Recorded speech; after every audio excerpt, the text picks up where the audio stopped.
Good afternoon, everyone. My name is Trinta Singalanga Kulwemba, and on behalf of the Mental Health Awareness Hub, I would like to warmly welcome you to today's Mental Health Awareness session.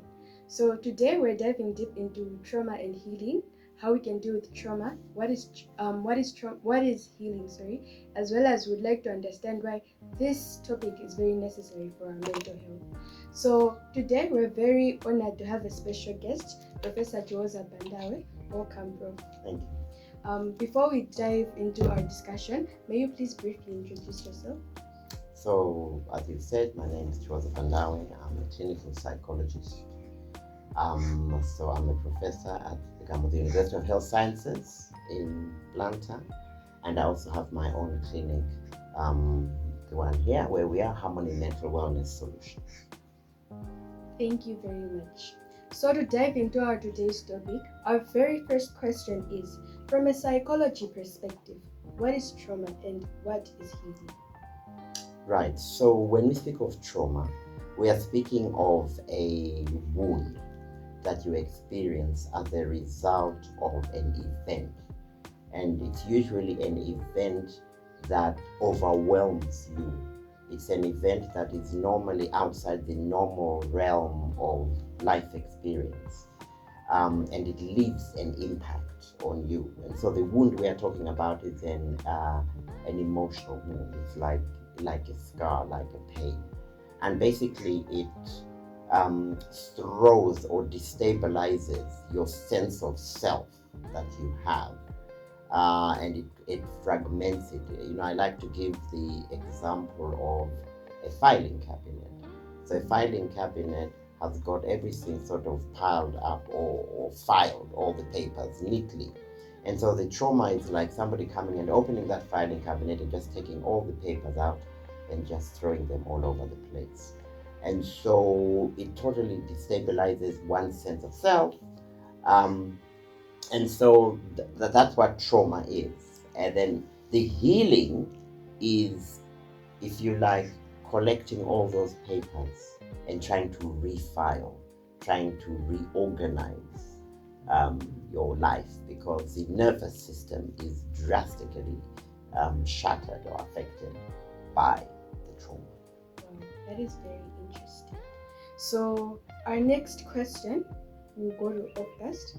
May you please briefly introduce yourself as well, and then we can dive into your question. Okay, my name is Pascal Nsamba, also known as August, as she said.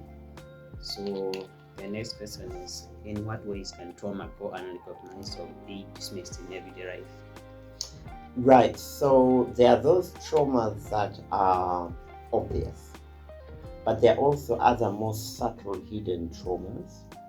For example, you can be ignored, you can be sidelined, people can say negative, hostile things about you. And so they don't appear obviously hurtful, but they still have an impact. They still cause a wound on you.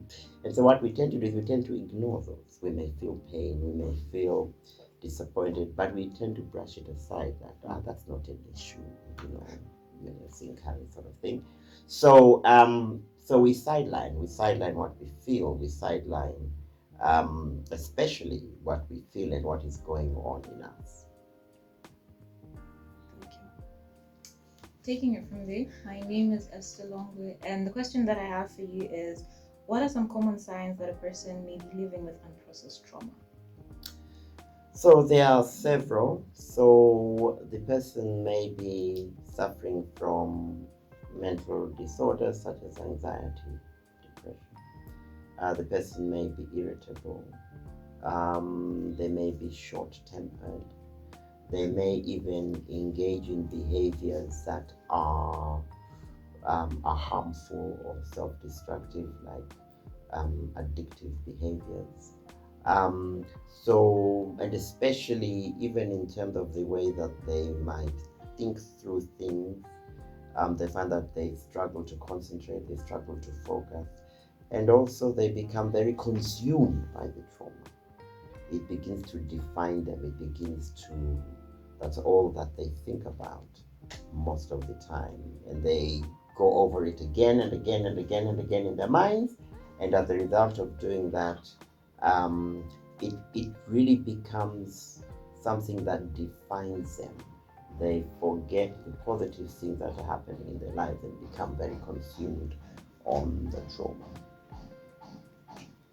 Thank you. Thank you. So, my name is Praise KE. So, I have a question for you. How does unresolved trauma affect relationships, decision makings, and one day's functioning? So, unresolved trauma could lead to bitterness and anger, for example, especially towards another person. Because if it's unresolved, what happens is that the energy of that trauma expresses itself or projects itself onto other people. So, if a teacher, when you're in primary school, for instance, humiliated you in front of everybody, and one has not dealt with that, then another authority figure will trigger a memories of that. And so you'll find that there might be anger and hostility towards another authority figure. So it affects relationships because there's a lot of feelings, anger, frustration that accompanies that. Thank you so much.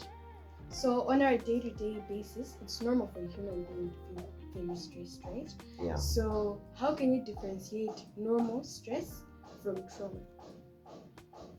So the difference is, stress is a way in which one deals with the challenges of life, whereas trauma is more about dealing with the woundedness of an event, but you are tremendously overwhelmed by it. It really affects you. So with stress can motivate you actually.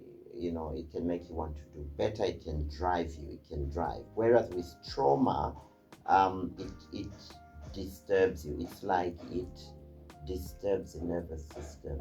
It's like it crushes the way we look at things. And so as a result, it really has quite a negative impact on the person. So those are sort of the two, how you can differentiate the two. Alright, thank you for that. My question is, for someone who has suffered from trauma, is it possible for them to fully heal, or else it's just a matter of managing the trauma? Yes, a person can fully heal from trauma. They are able to, if they are able to acknowledge it, to process it, then they can move towards healing. Sometimes it will require professional help to enable, but yes, it is very much possible, because what then happens is you find that you are able to look at it differently. You are able to be more compassionate, think on yourself, rather than to be very judgmental or condemning. So that, as they say, that the trauma becomes a sort of a chapter in your life story, rather than becoming the book itself that defines everything about you. Yeah. Speaking from a context of trauma and healing, it's not easy to just heal, because then trauma comes from different aspects. Sometimes it's so internal, like anxiety, while sometimes it's like everybody else makes you feel traumatized. So in a context of diving into family, to what depth can family impact trauma and healing, and how would one address it? Because those are people that are basically in your everyday life without choice. So for some people, the trauma comes from family, because there are certain basic needs as we grow and develop. We have need for attachment, need to be what we call mirrored. That is to have your worth and your value reflected back to you, right? And if you don't get that, you will keep looking for it. You'll keep looking out for it, yeah? And if you are looking out for it, then it does impact the relationship that you have with family. So family needs to be supportive, to allow you to talk, to express, to create that space, and to be patient with one. yeah, so that they will journey with you on that journey rather than, say, oh no, get over it and move on. Okay, on that question, should we say, for example, when one is in a family or in a relationship where they feel not valued, is it the best way for them to look at, like, in an external environment? And like, why can't you just tell them, Koti, I'm not feeling this. Why can't we just handle this? Do you think it's a good idea for them to look for it outside the environment where they are? So it's important for them to express what they're feeling. For example, I'm in a relationship maybe with this one, and maybe she's not treating me right, and it's traumatizing me. Do you think it's best for me to say, Koti, to leave her, to find for someone who is making me feel good? Another girl, maybe. Or a guy. Or maybe to resolve that. To resolve that and then go back. Yeah.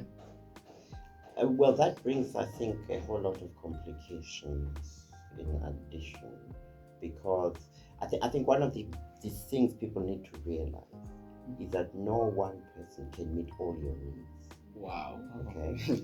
I think we look at relationship as that person is the one who defines me, but actually, the issue is who and what are you bringing to the relationship. Wow. Okay.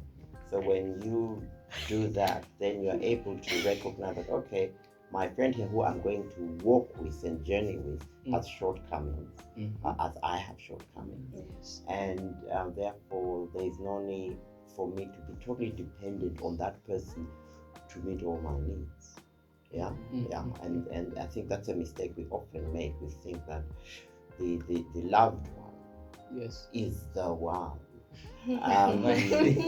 So it's not to say, then, God doesn't, because that then adds a whole dimension of complication, issues of trust and so on. But if you recognize what the limitations are, but it should be a space where one should feel free to express what they're feeling.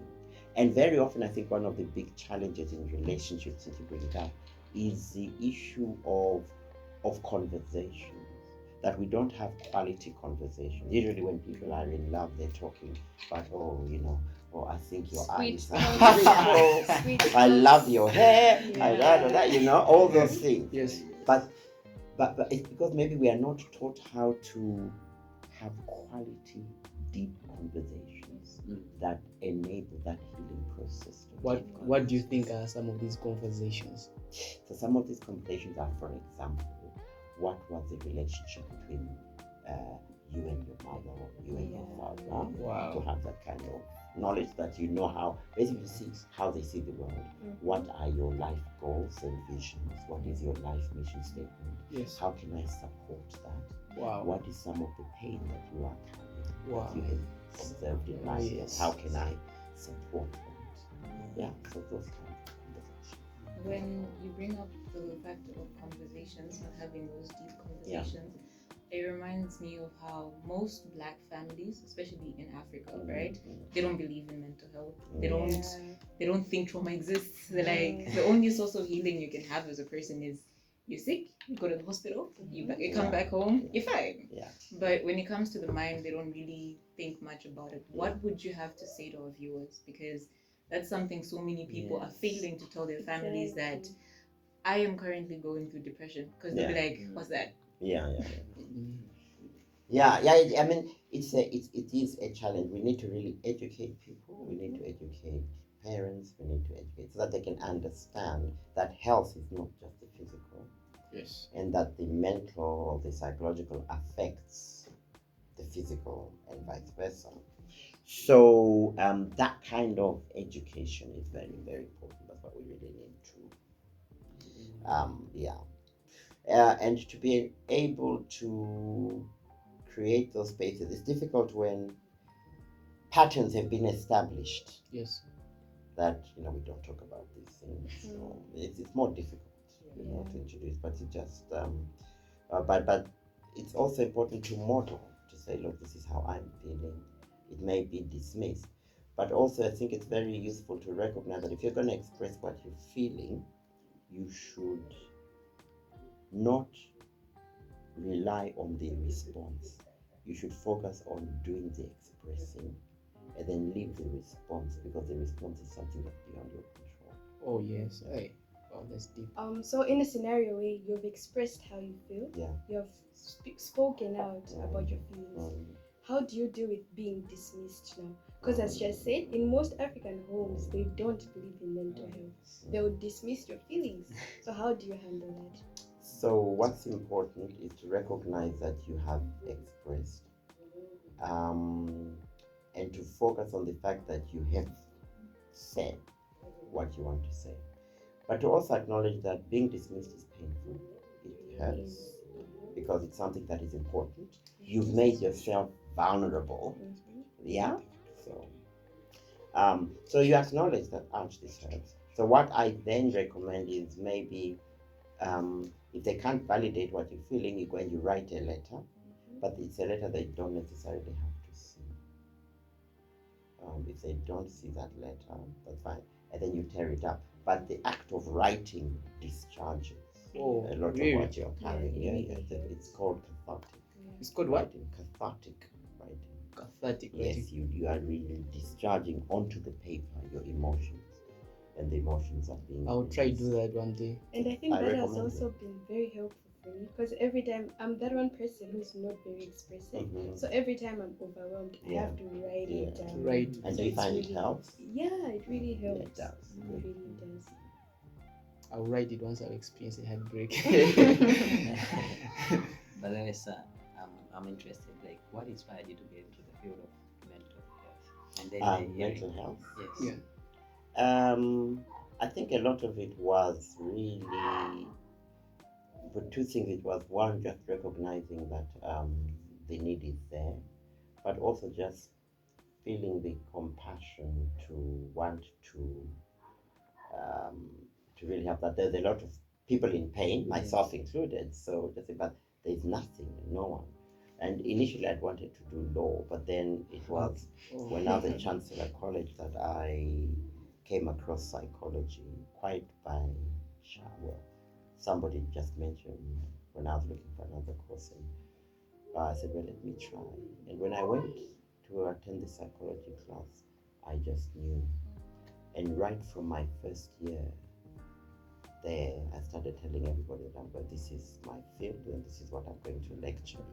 And everyone knew. Wow. Even though they were saying, what are you going to do with psychology? And now look at you. Because you're a big brand. There are a lot of factors. There are a lot of baggages that we carry. There are a lot of influences that are impacting whatever we carry. And one of them currently is social media. In our current generation, social media is taking a very big impact in how we treat our mental capacity, our functionality, even just being able to text that person back hello. It's being so influenced by social media. And my question is, in your view, how is social media impacting trauma and the healing process? How exactly is it that this one thing that the people you're behind the camera, people don't even know you, but just because you're showing up on someone's For You page, you're now affecting the way they think of, oh, I'm going through this, that means this person is so right, like they can relate with me, but they don't even know what you're going through. And it's like you have so much trauma, so much healing to do, but because someone is like, you don't need to talk about it on social media, oh okay, then I won't. Like, how is it? So social media has its advantages and disadvantages in terms of trauma and healing process.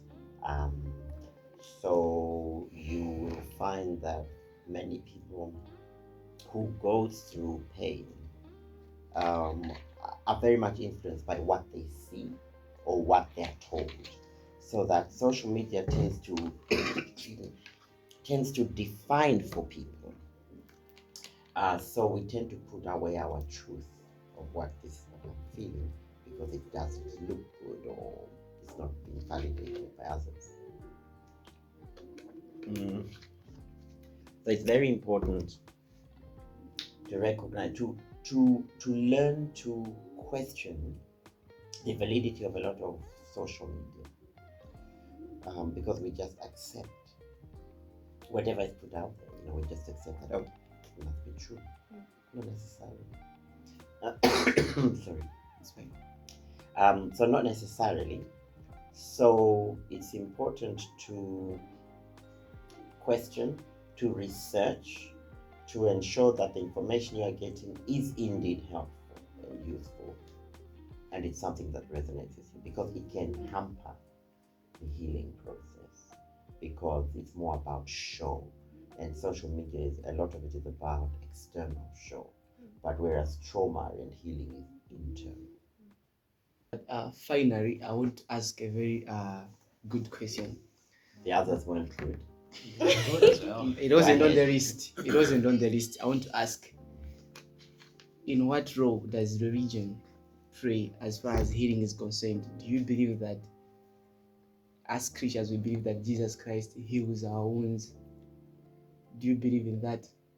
And what can you say on that, in your point of view?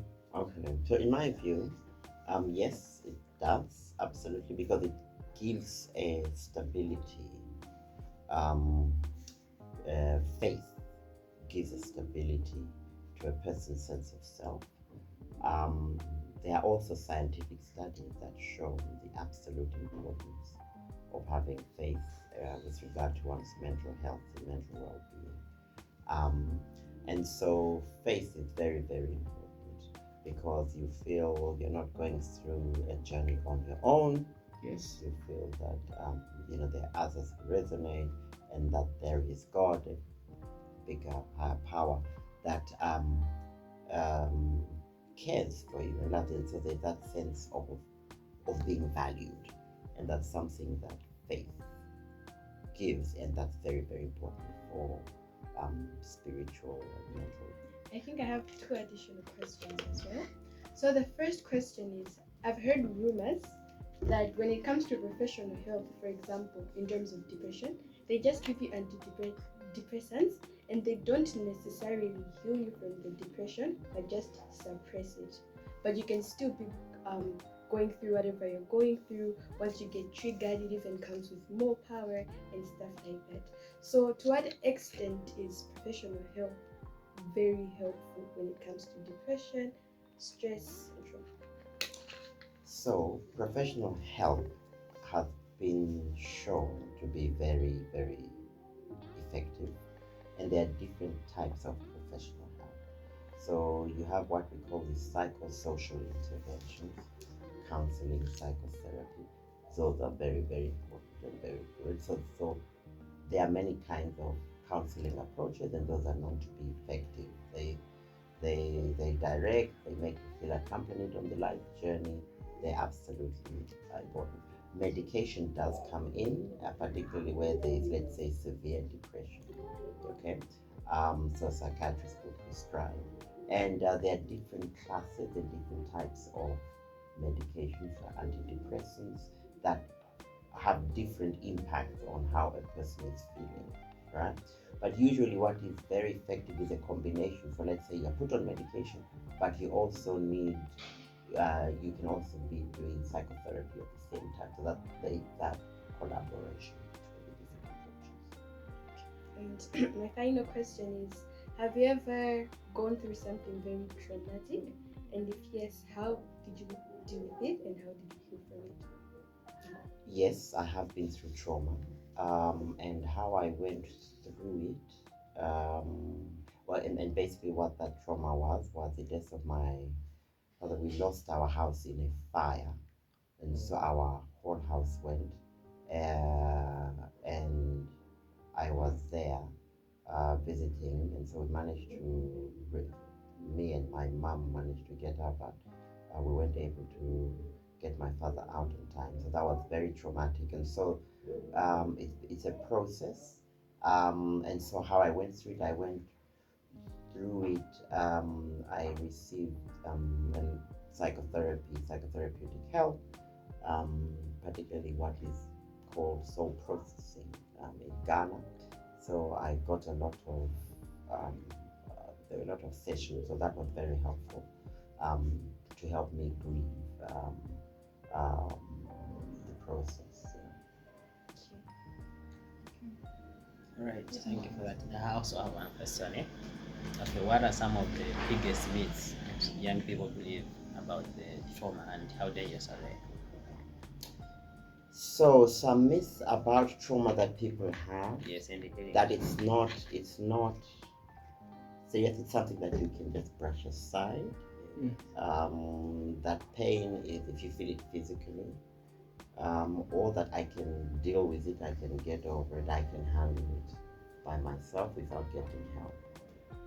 So the best is to get help. That's the best way to deal with it. And so those myths can be dangerous in the sense that they can delay professional help.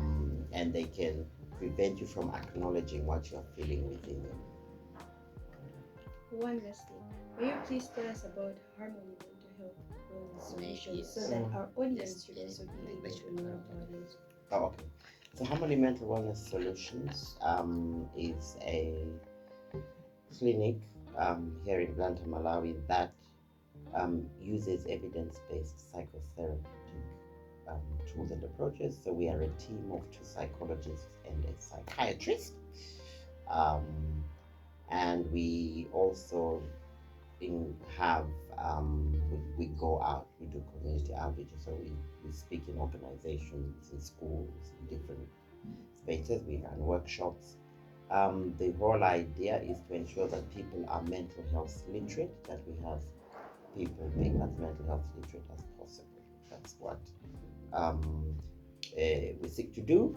And we also do what is called a mental health checkup. That you go for a physical checkup, but you can also be checked mental health to just ensure that if there are any underlying things, they are addressed early before they overwhelm you and become a very serious issue. Okay. So thank you very much for staying with us to the end.